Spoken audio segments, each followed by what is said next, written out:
우리가 살아가다 보면 이제 특별히 많은 좌절과 내 뜻대로 안 되는 것을 경험을 하게 됩니다. 그러다 보면 이제 스스로 위축될 때가 많죠. 난 잘할 수 있을 거라고 생각하고 나는 하면 돼라고 생각하는데 안 될 때가 많습니다. 어린아이들은요, 엄마 아빠가 막 싸우잖아요. 근데 자기가 할 수 있는 게 없어요. 거기서 엄마 하지 마, 아빠 하지 마. 근데 엄마 아빠가 계속 싸워요. 그러면 아이 입장에서 엄청난 상처도 되고 좌절도 겪고 그게 나도 모르게 깊이 박히게 돼요. 학생들이 공부를 열심히 합니다. 그래갖고 자기 딴에 열심히 할 거라고 이제 막 했는데 뭐 대학에 원서를 낸다든지 직장에 원서를 냈는데 한 100군데쯤 떨어지면요. 어떻게 된 줄 아세요? 아, 나는 안 되는가 보다. 낙심하게 된 거죠. 낙심하면 그게 나도 모르게 엄청난 각인됩니다. 상처. 아, 나는 이 세상에서 필요 없는 사람인가 보다. 근데 중요한 거는 여기서 기준이 뭐예요? 다 다른 사람과의 관계 또는 다른 그 관점에서 본 겁니다. 더구나 그럴 때 옆에 애를 봅니다. 보니까 누구는 취직대 때 월급 얼마를 받는데 뭐 그런 걸 이제 비교를 하기 시작하는 거예요. 아이가 보니까 저 집은 보니까 너무 행복해. 엄마 아빠 손잡고 맨날 어린 날 놀러 가는데 우리는 뭐야. 이렇게 되면 그때부터 불행이 배가가 되는 거예요. 뭐 어른들도 마찬가지입니다. 뭐 자기가 뭐 부부끼리 뭐 배우자를 비교한다든지 아니면 뭐 남의 재산을 비교한다든지 그때부터 이제 불행이 더 시작돼요.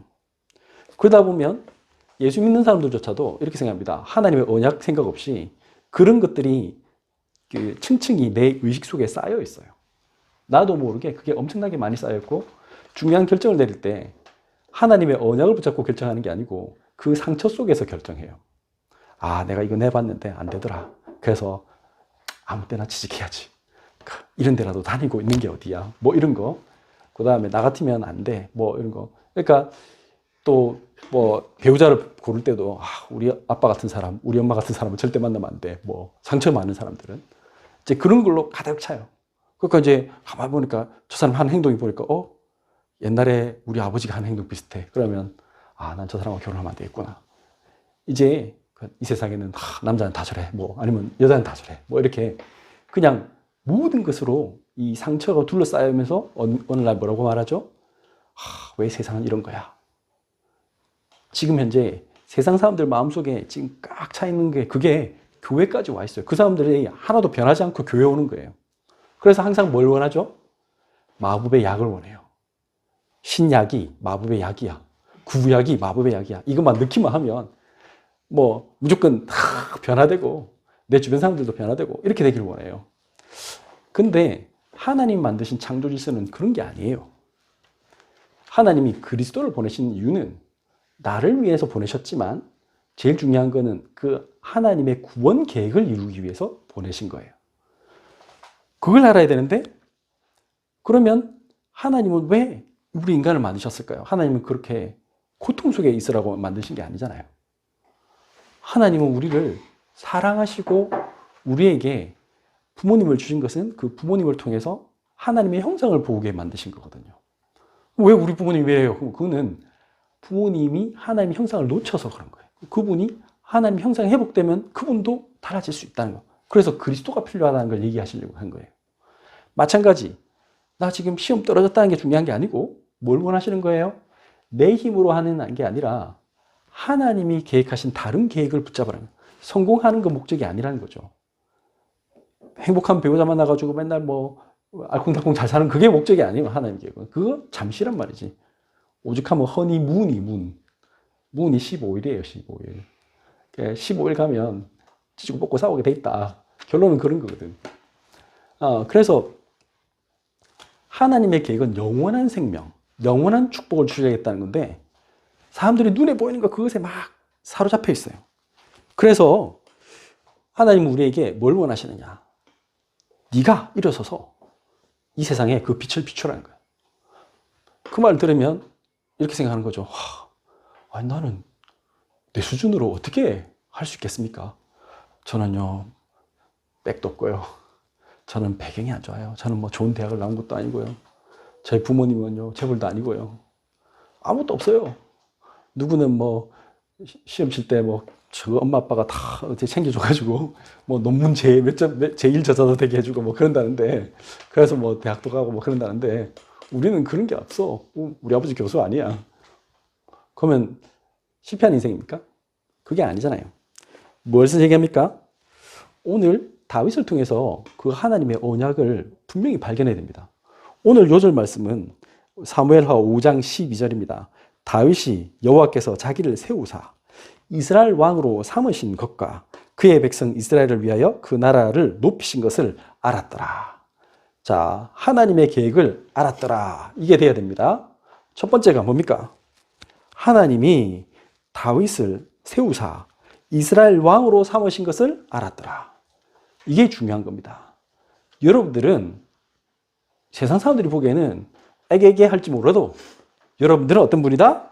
베드로전서 2장 9절에 이렇게 말했습니다. 그러나 너희는 택하신 족속이요 왕 같은 제사장들이요 거룩한 나라요 그의 소유가 된 백성이니 이는 너희를 어두운 데서 풀러내어 그의 기이한 빛에 들어가게 하신 이의 아름다운 덕을 선포하게 하려 하심이니라. 여러분들은 왕 같은 제사장이래요. 아니, 제가 무슨 왕 같은 제사장입니까? 제가 이 말하면 제 주변 사람들이 바로 이렇게 말할걸요. 에게게 네가 무슨 왕 같은 제사장이야. 네 주제를 알아라. 그래서 소크라테스가 이 말하지 않니? 네 꼬라지를 알아라. 그렇죠. 그런데 그 사람들이 아는 건 뭐예요? 너희를 어두운 데서 불러내야 할 때 그 어두울 때 있을 때의 나의 모습을 보았을 뿐이에요. 세상 사람들은 내가 어두울 때의 나의 모습을 기억해요. 그렇지 않습니다. 하나님은 여러분들을 그 어두운 데서 불러내시겠다 약속하셨어요. 그리고는 다윗에게 말했잖아요. 다윗이 지금 저 이스라엘 베들레헴에 양치는 소년이에요. 그 당시에 이스라엘에 전부 다 양쳤어. 남자애들은 학교 간 게 아니에요. 지금 그때 당시에는 학교가 뭐예요? 양이야. 양치는 게 학교라. 다 아주 양이나 치고 다 뭐 그냥 평범한 소년. 유력한 가문의 사람도 아니고 그냥 시골 양치는 소년이에요. 그런데 다른 점이 있다면 뭐예요? 그 사람에게 언약이 있었다면 아버지 이세 우리가 다윗의 족보를 알고 있잖아요. 아브라함으로부터 이삭으로까지 쭉 내려왔던 하나님의 언약, 그리스도의 언약을 붙잡은 사람이에요. 뭘 보고 알 수 있어요? 그 사람이 쓴 시편을 보면 그분이 쓴 모든 것들을 보세요. 그리스도에 대해서 메시아가 오실 것을 확실히 알았어요. 그래서 그리스도가 나와 함께 하심을 누린 사람이에요. 하나님이 나와 함께 하심을 뭘로 알 수 있어요? 시편 23편이 딱 정확하게 말하잖아요. 여호와는 나의 목자시니 내가 부족함이 없다. 이 언약을 붙잡은 사람이기 때문에 뭡니까? 너희는 택하신 족속이요 왕 같은 제사장인 거예요. 돈이 없어도요? 상관없어요. 인격이 별로 안 좋고 성질 부려도요? 상관없어요. 다윗이 100번에도 훌륭한 사람이 아닙니다. 착각합니다. 여러분들이 다윗 하면 무조건 왕 중에 최고 성군, 거룩한 왕. 다윗은 그냥 거의 퍼펙트한 남자. 근데 이 말하면 여자들이 다윗 같은 남자를 구하잖아요. 근데 착각입니다. 다윗은 마누라가 엄청 많습니다. 첩도 많고요. 그래서 혹자는 이렇게 말합니다. 수요일 날 제가 메시지 하겠지만 다윗은 성적인 중독에 빠졌다. 이렇게 해석하는 사람도 있습니다. 굉장히 어려운 사람입니다. 영적으로 어려운 부분이 있어요. 세상 모든 사람이요 완벽한 사람 없습니다. 근데 그 사람이 어떻다? 하나님을 붙잡은 거예요. 내가 부족하기 때문에 나는 더 그리스도를 붙잡는 거예요. 그 어두운 데서 불러내어서 우리는 내가 스스로 빠져나갈 수 없단 말이에요. 근데 하나님이 우리를 그 어두운 데서 불러내어서 그의 기이한 빛에 도저히 이해할 수 없어. 나 같은 죄인을 하나님이 의롭다 하신대. 난 부족한 것도 많고 실수도 많이 하는데 다윗 왕이 그 이스라엘 역사에서 자기가 그 왕으로서 100% 선한 일을 한 거 아니에요. 실수 많이 했어요. 그런데 중요한 건 뭐예요? 실수해도 회개하고 하나님께 나아가면 하나님은 용서하세요. 그리고 오히려 더 큰 은혜를 주세요. 왜? 다윗은 하나님의 은혜를 의지한 사람이었어요. 하나님은 그걸 기뻐하신 거예요. 왜?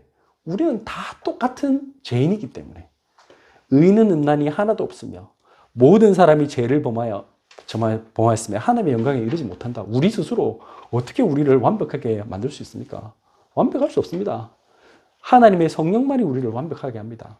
그리스도의 은혜가 우리를 완벽하게 하는 거예요. 그걸 고백하는 거예요. 다윗은 그걸 잘한 사람이에요.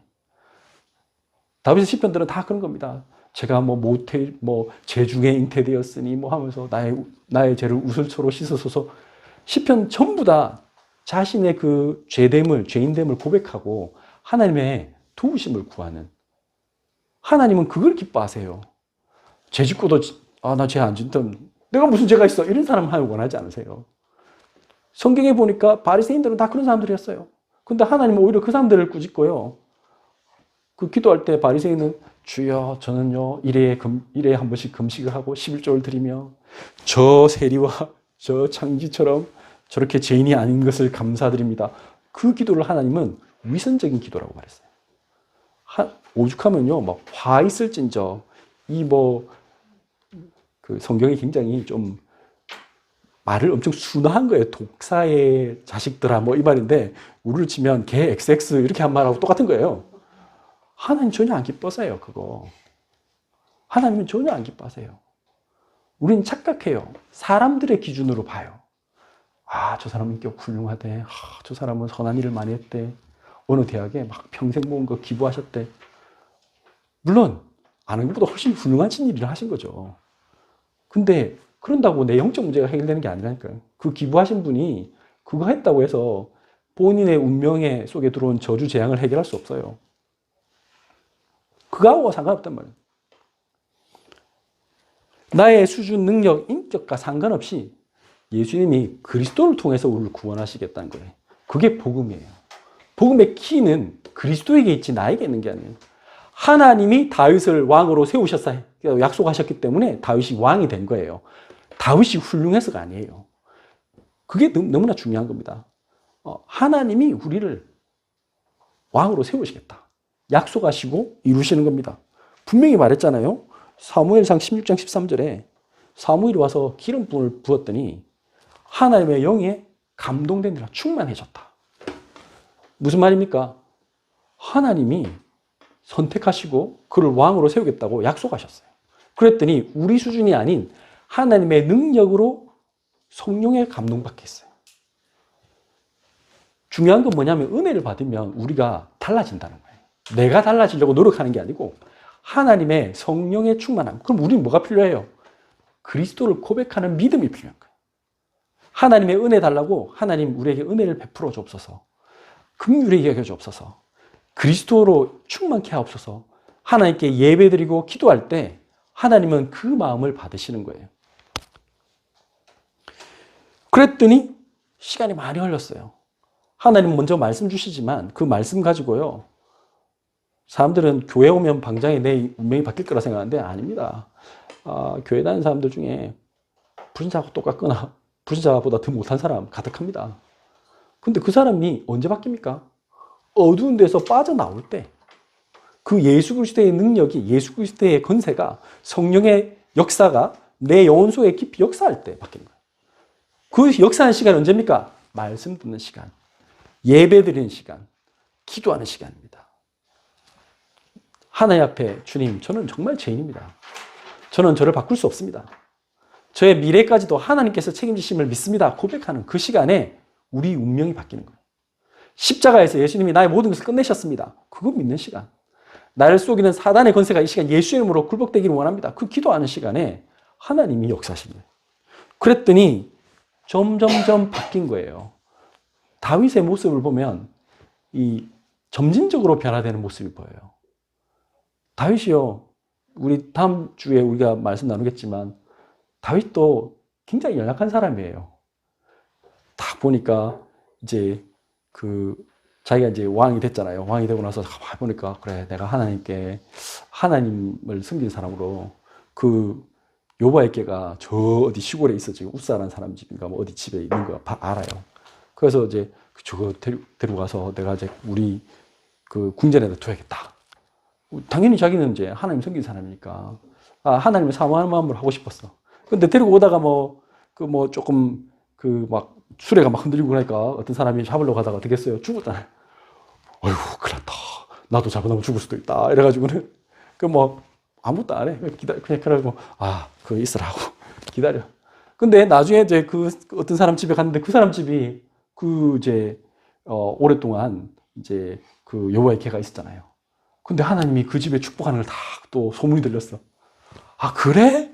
그러면 가야지 하면서. 다윗도 똑같아 우리하고. 다윗이 저 사람은 블레셋 사람 앞에서 막 흔들리지도 않는 막 어마어마한 사람 아닙니다. 인간적인 고뇌 다 똑같이 하고요. 의심도 하고 두렵기도 하고. 시편에 그 사람이 너무나 이렇게 잘 묘사했잖아요. 우리가 그렇잖아요. 우리 신앙생활이 그렇습니다. 하나님 우리의 연약함을 아세요. 그걸 부끄러워하지 마세요. 하나님은 그거 아시고 우리에게 성령 충만 주시겠다고 약속하신 거예요. 그리고 그 그리스도를 고백한 사람에게 오늘 기름 부어서 사무엘하 5장 3절에 진짜 왕으로 세우셨어요.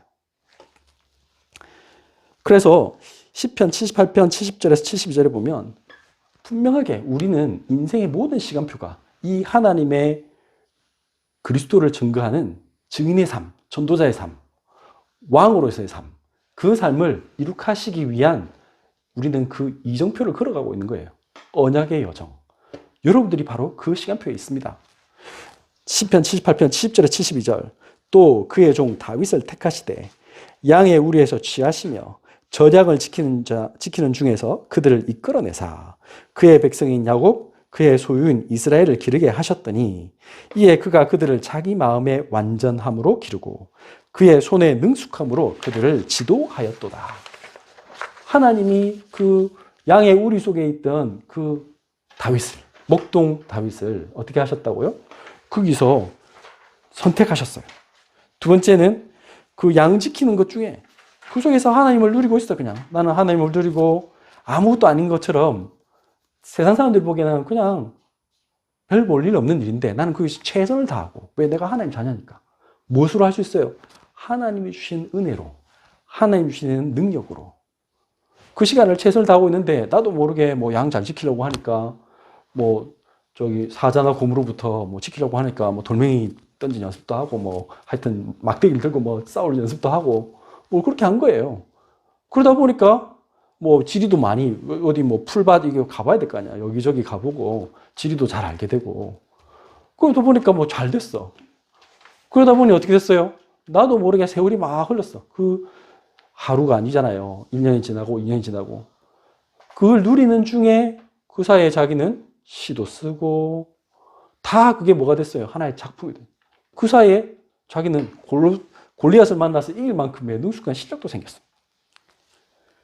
그랬더니 하나님이 그에게 시간표가 돼서 말씀도 주시고 넌 왕이 될 것이다. 그 다음 어떻게 했습니까? 나중에는 왕이 될 거로 말했는데 오히려 엄청 어려움을 많이 겪었잖아요. 근데 그 어려움 속에 항상 하나님이 나를 돌보시는 것을 체험했어요. 그 말은 무슨 말이에요? 낙심하지 않게 되는 거예요. 나는 분명히 왕이 될 것이다. 확신하는 시간, 확인하는 시간을 갖게 했어요. 동굴 속에 들어갔는데 지금 사울왕이 잡으러 왔는데 그러면 이제 죽잖아요. 어디 동굴이 탈출구가 없잖아. 근데 갑자기 거미가 나타나가지고 앞에 거미줄을 쳐주는 거야. 그러면 앞에 아무도 안 들어간 거잖아요. 지금 거미줄이 있다는 거는. 그러니까 사울왕이 여기는 없나 보다 하고 나가고. 누가 한 거예요? 하나님이 하신 거지. 그 거미가 그 순간에 어떻게 나올 거예요? 또 도저히 도망가다가 안 되니까 갑자기 저기서 전령이 와가지고는 폐하 큰일 났습니다. 지금 블레셋이 군대가 쳐들어왔으니까 빨리 지금 막으러 가야 됩니다.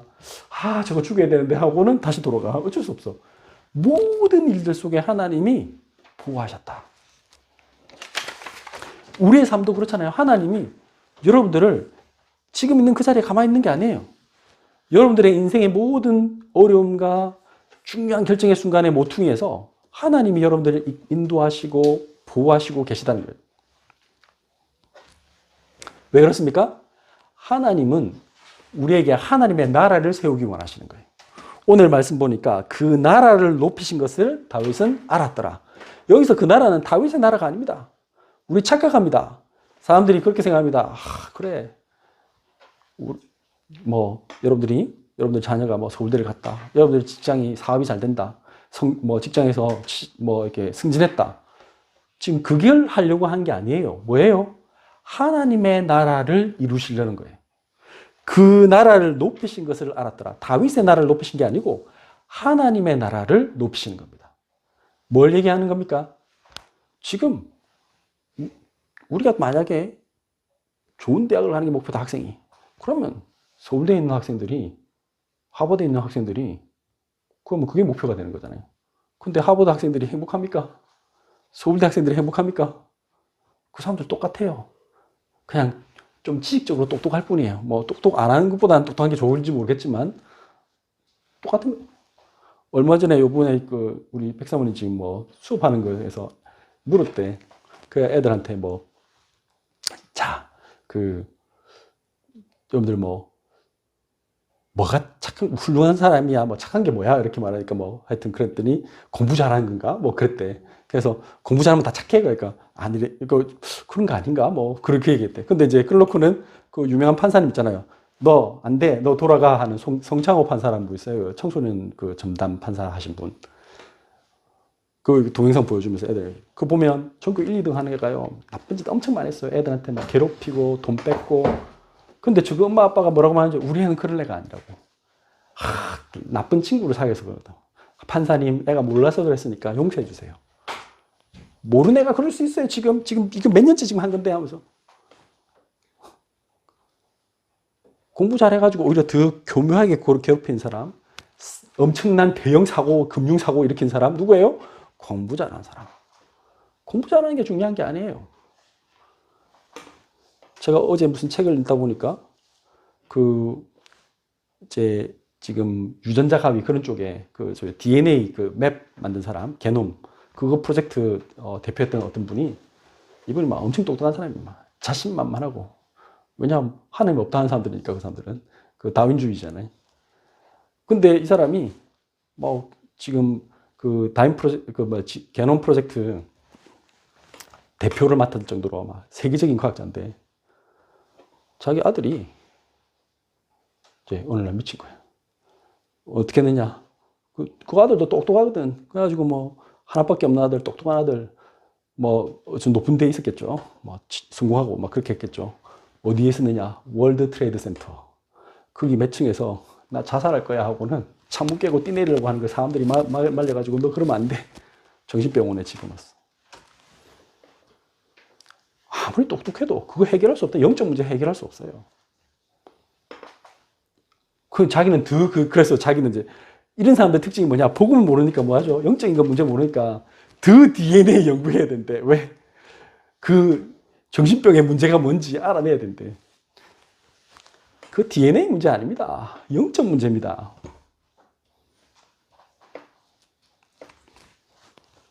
똑똑하다고 되는 게 아니에요. 하나님의 나라를 세워요. 하나님은 다윗의 나라를 세우는 걸 원하는 게 아니라 다윗이 그 그리스도를 전거함으로 많은 백성들에게 하나님이 이 백성의 진짜 왕이심을 선포하는 대리자로서 왕을 세우시기 원하신 거예요. 우리가 바로 그렇게 하기 위해서 우리를 부르셨단 말이에요. 근데 착각합니다. 많은 사람들이 내가 승진해야 된다고, 내 사업이 잘 돼야 된다고, 우리 아들 좋은 대학 가야 된다고. 맞는 말인데 좋은 대학만 가면 아무 소용이 없다. 오히려 그 사단에게 완전히 공격당해요. 학교 가가지고 그 높은 데 자리 갔다가 정치에 휘말리면 어려워져요. 중요한 결정 내려야 되는데 막 이거 내가 다음에 이거 책임질 일 아니야 이러 싶으면 결단을 못 해요. 하나님 앞에서 해야 되는데 그리스도가 없으면요, 내가 이 자리에서 내가 사표 쓰더라도, 나는 목에 칼이 들어와도 나는 이게 하나님의 나라의 뜻을 이루기 위해서 난 한다 이렇게 돼야 되는데 못하는 거죠. 그러면 더 어려워져요. 그런 사람이 자살하잖아요. 그러니까 높은 사람이 막 자살하고 어려워져가지고 감옥 가고 이러잖아요. 그래서 우리는 뭐 해야 되냐? 어떤 일들 속에서도 하나님의 나라를 이루기 위해서 도전하고 싸워야 됩니다. 다른 것 때문에 싸우는 게 아닙니다. 돈 벌려고 하는 게 아니고 하나님의 영광을 위해서 해야 됩니다.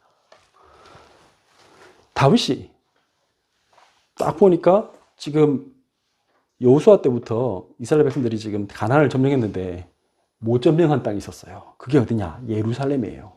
제가 알기로는 예루살렘이 고도가 한 800m가 넘어요. 딱 거기만 딱 솟아 있고요. 주변이 완전히 그 약간 평지고 그것만 높아. 그러니까 이게 완전 절벽 비슷하게 해가지고는 올라가기도 쉽지 않아. 옛날에는 요즘처럼 뭐 비행기 있을 때가 아니니까 이 공성전하면 이게 답이 없는 거예요. 그러니까 거기에 여부스 사람들이 살았는데 아무도 이제 여부스 사람들을 공략을 못해. 근데 신기한 것도 그 높은 데 있는데 뭔가 물이 있었어요. 기혼이라는 샘이 있었는데 거기서 물도 막 흐르고요. 그러니까 그 사람들이 이게 뭐 부족함이 없어. 이게 좀 굶어 죽어야 티 나오는데 잘 먹고 잘 살아. 그러니까 이게 뭐 바깥에서 싸워야 이기는데 이게 안 되니까 답이 없는데 다른 사람들은 다 포기했는데 다윗은 뭐였냐? 아니다. 오히려 저기가 하나님이 주실 하나님의 성이다. 그래가지고는 어떻게 했다? 오늘 읽잖아요. 사무엘하 5장 6절부터 9절에 보니까 왕과 그의 부하들이 예루살렘으로 가서 그 땅 주민 여부 사람을 치려하며 거기 있는 예루살렘 성에 있는 여부 사람들 쳐서 저기를 빼앗자. 하나님은 가나안 땅 다 주신다고 약속했다. 그랬더니 여부 사람들이 뭐라고 말했습니까? 그 사람들이 다윗에게 이르되 내가 결코 이리로 들어오지 못하리라. 맹인과 다리 저는 자라도 너를 물리치리라. 엄청 당당하죠. 야, 소경도 너가 이길 수 있어. 왜? 뭐 몰라도 그냥 물만 뿌리면 돼. 뜨거운 물 뿌리고 그러면 너가 올라오다가 다 죽어. 뭐 그런 겁니다. 돌멩이 큰 거 굴리면 돌멩이 던지면 올라오다가 맞아 죽어. 너 못 올라올 거니까 걱정하지 마. 다리 전 사람도 너 물리칠 수 있어. 과도한 자신감이죠. 세상 사람들은 그런 지형, 지물, 뭐 권력, 돈 이걸로 하나님의 자녀들을 무시합니다. 그렇지 않습니다. 하나님의 나라는 그게 달려있지 않습니다. 돈이나 인간관계, 인맥 이런 걸로 하는 거 아닙니다. 하나님의 능력을 하는 겁니다. 하나님이 지혜 주시니까 다윗은 신기한 거죠. 뭐라고 했습니까? 5장 8절 그날에 다윗이 이르기를 누구든지 여부스 사람을 치거든 물 기는 데로 올라가서 바깥으로 공격 안 합니다.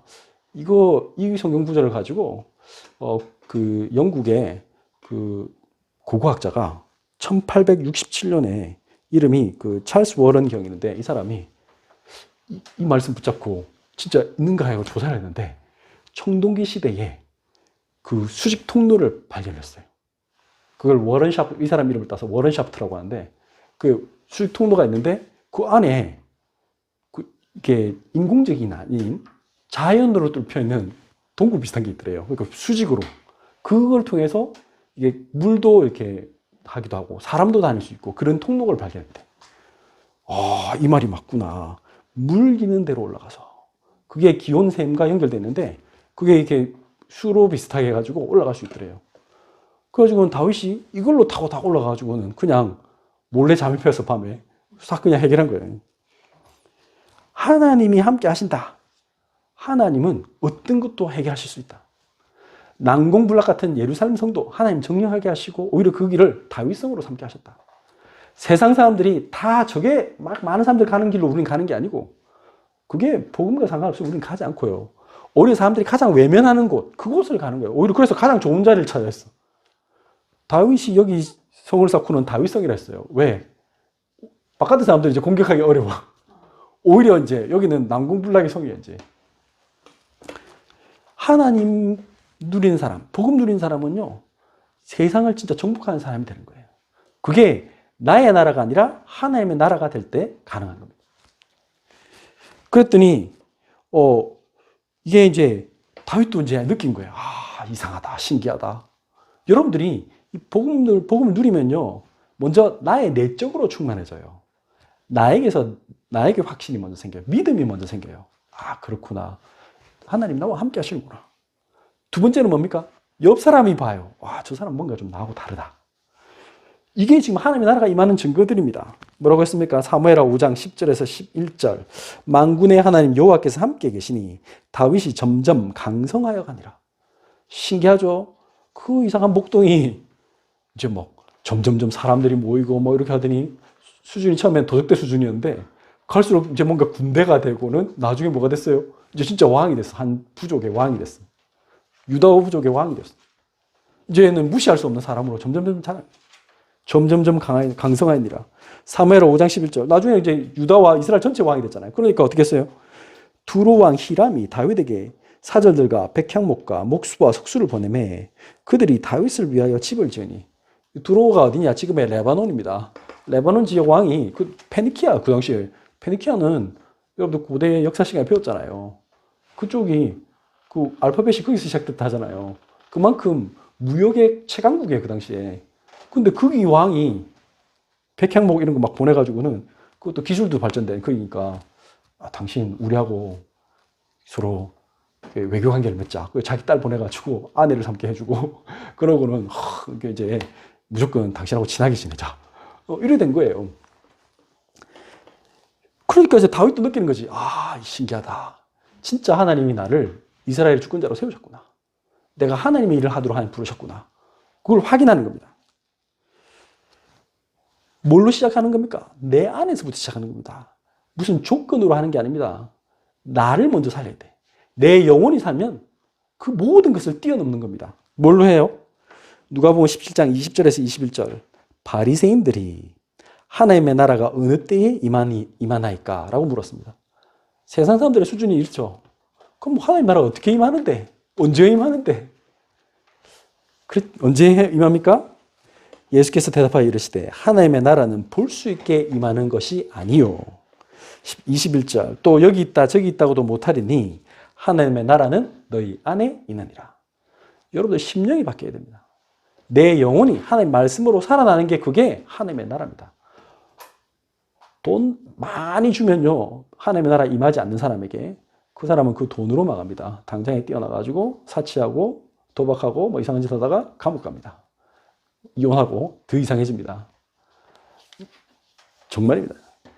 전혀 하나님의 나라가 임하지 않은 사람이 너무 잘생기고 그러면요 막 이렇게 그 제비하다가 호스트바 이런 데 하다가 망합니다.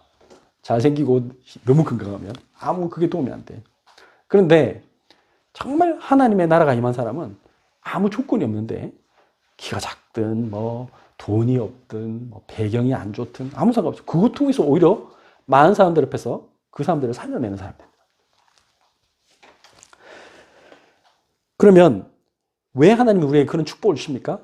세 번째입니다. 그의 백성 이스라엘을 위하여 다윗을 세우셨다. 하나님이 우리에게 맡기실 백성이 있어요. 하나님이 우리에게 맡기실 제자들이 있고요. 그 하나님께서 맡기실 구원받 주시기로 작정된 영혼들이 있어요. 그 사람들을 위해서 하나님 우리를 왕으로 세우신 겁니다. 보시면 누가복음 9장 55절에 우린 살다 보면 한심한 일들, 답답한 인간들 엄청 많잖아요. 이 9장에 보니까 9장 54절에 보면 50절부터 쭉 읽다 보면 이제 예수님이 이제 십자가 질 때를 다 된 줄 아시고 이제 예루살렘으로 올라가겠다 이렇게 결정하시고 이제 가시다가 옛날에 이제 사마리아 지역에 복음을 전한 곳이 있잖아요. 그쪽 지역 사람들에게 말했습니다.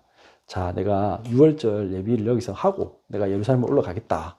그래서 준비할 수 있는 장소를 좀 마련해봐라. 이렇게 했더니 예수님이 거기서 막 기적도 베푸시고 병도 고치고 그랬으면 감사한 마음으로 준비해야 되잖아. 근데 이 사람들도 딱 민족적 감정이 있는 거예요. 그러니까 모든 사람들은 그 상처 속에 있다. 그러니까 우리 사마리아는 이스라엘 사람들에게서 너는 뭐 잡종이다.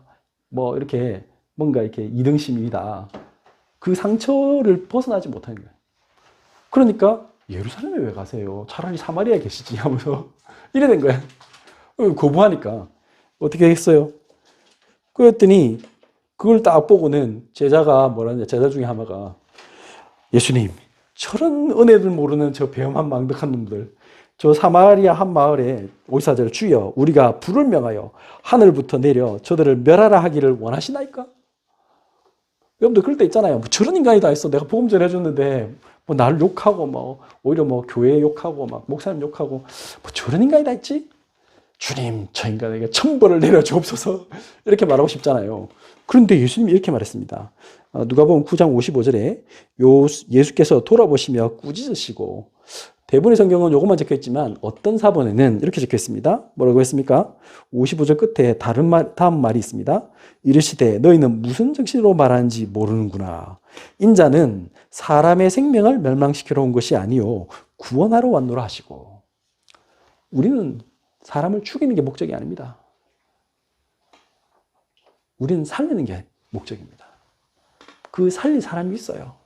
그리스도를 모르니까, 그리스도의 참된 의미를 모르니까 왜 예수님이 십자가에 지시고 왜 부활하셔야 되는지 그 이유를 모르니까. 원죄가 뭔지 모르니까. 그러니까 지금도 영적 문제, 정신병, 온갖 저주, 운명 속에 살고 있는데 사단에게 사로잡혀 있잖아요. 그 사람들이 살아날 수 있도록 우리가 복음을 전해줘야 되는 거죠. 그래서 예수님이 이렇게 말씀하셨죠. 마가복음 10장 45절에 인자가 온 것은 섬김을 받으려 함이 아니라 도리어 섬기려 하고 자기 목숨을 많은 사람의 대속물로 주려 함이니라. 하나님은 우리에게 왕으로 세우신 목적이 다른 사람들 막 섬김받고 그래 내가 얼마나 대단한 줄 알아? 너희들 다 내 말 잘 들어야 돼? 이거 하려고 한 게 아니고 오히려 하나님 주신 그 큰 축복을 가지고 많은 사람들을 살리고 도와주고 그들도 일어서서 다른 사람을 돕는 사람을 만드는 게 그게 하나님의 계획이다. 그게 갈라디아서 5장 25절에 만일 우리가 성령으로 살면 또한 성령으로 행할지니 내가 정말 하나님의 성령 받았다면 우리는 당연히 그렇게 해야 되는 거죠. 이건 뭐 어려운 일이 아니에요. 왜냐하면 내가 하는 게 아니잖아. 하나님 주신 축복 가지고 그대로 나눠주는 건데 예수님이 말했잖아요. 너희가 거저 받았으니 거저 나눠주어라. 그래서 우리가 해야 될 게 있습니다. 뭡니까? 이 축복은 이미 여러분들에게 임했습니다. 하나님의 나라가 여러분들에게 이미 임했습니다. 그래서 뭐 해야 됩니까? 여호수아 1장 3절 내가 모세에게 말한 바와 같이 하나님이 성경에서 말한 바와 같이 뭐라고 했습니까? 너희 발바닥으로 밟는 곳은 모두 내가 너에게 주었노니 좌로나 우로 치우치지 말고 뭐 하라고요? 가서 정복해야 돼. 밟아야 돼요. 가서 밟아야 되는데 저 예루살렘 성벽이 높아요. 저 여부수 사람들 등치도 좋고 기술도 좋고 다른 누가 했는데 다 졌대. 가면 안 돼. 이게 세상 이상하죠. 그게 우리 속에 막 나도 모르게 들어와 있어. 나도 모르게 옛날에 그 어두운 데 있던 때 나의 그 상처들 그대로 가지고 있어. 버려야 돼. 뭘로? 그리스도의 예수의 보혈의 피로 씻어내려야 돼. 아니에요. 하나님은 우리는 모든 것을 뛰어넘게 하세요. 그 상처와 싸우는 게 그게 사단이 우리 그 상처를 건드려서 우리를 자꾸 넘어뜨리게 하잖아요. 사단에게 틈을 주면 안 돼. 걱정하지 말고 도전해야 돼. 그러면요. 내가 유브라다 강에서부터 저 대회까지 다 네가 밟는 모든 땅 내가 너에게 주었다. 그 믿고 도전한 사람이 누구였다? 다윗이었어. 아니 지금 여호수아가 있을 때하고 다윗하고 지금 갭이 많습니다. 그 몇백 년 동안 뭐 했는지 몰라. 맞죠? 몇백 년 동안 여부 사람들은 아무도 정복한 사람이 없어. 아무도 정복 안 하니까 어떻게 했어요? 다윗이 다른 땅은 지금 다 서로 차지했어. 그래가지고 이건 므낫세 땅이다. 이건 에브라임 땅이다. 이거는 뭐 이사갈 땅이다. 각 지파들이 내 땅이라고 주장하고 있어. 그 차지할 땅이 없어요. 다윗이 뭐 가가지고 궁전 세우려 해도 땅이 있어야지. 근데 다윗은 뭐라 했어요? 저거 내 땅이다. 아무도 하라고. 아무도 도전 안 했기 때문에. 그게 여러분들이 주신 땅입니다. 아무도 도전 않은 그곳에 우리가 가는 겁니다. 그 하나님께서 그 현장을 살리기 원하십니다. 기도하겠습니다. 주님 감사합니다. 오늘 우리에게 주신 말씀 그대로 우리같이 부족한 자를 하나님께서 왕으로 세우신 것을 알게 하시고 하나님의 나라를 세우시기 원하시는 것을 알게 하시고 또 하나님의 백성, 하나님의 자녀들을 하나님 건져내도록 우리를 불러주신 것을 감사드립니다. 오늘 말씀 그대로 다윗처럼 우리도 이 믿음을 가지고 하나님 모든 현장에서 도전하며 그 하나님의 나라를 이루며 하나님이 구원 주시기로 작정된 자들을 찾아 치유하며 살리도록 하나님 저희들을 사용하여 주시옵소서. 유럽에 있는 우리 귀한 김전 집사님과 신우에게도 똑같이 동일한 은혜를 베풀어 주옵시고 유럽과 전 세계를 품는 귀한 성령의 역사를 체험케 하여 주옵소서. 고마우신 예수 그리스도 이름으로 기도드렸습니다. 아멘.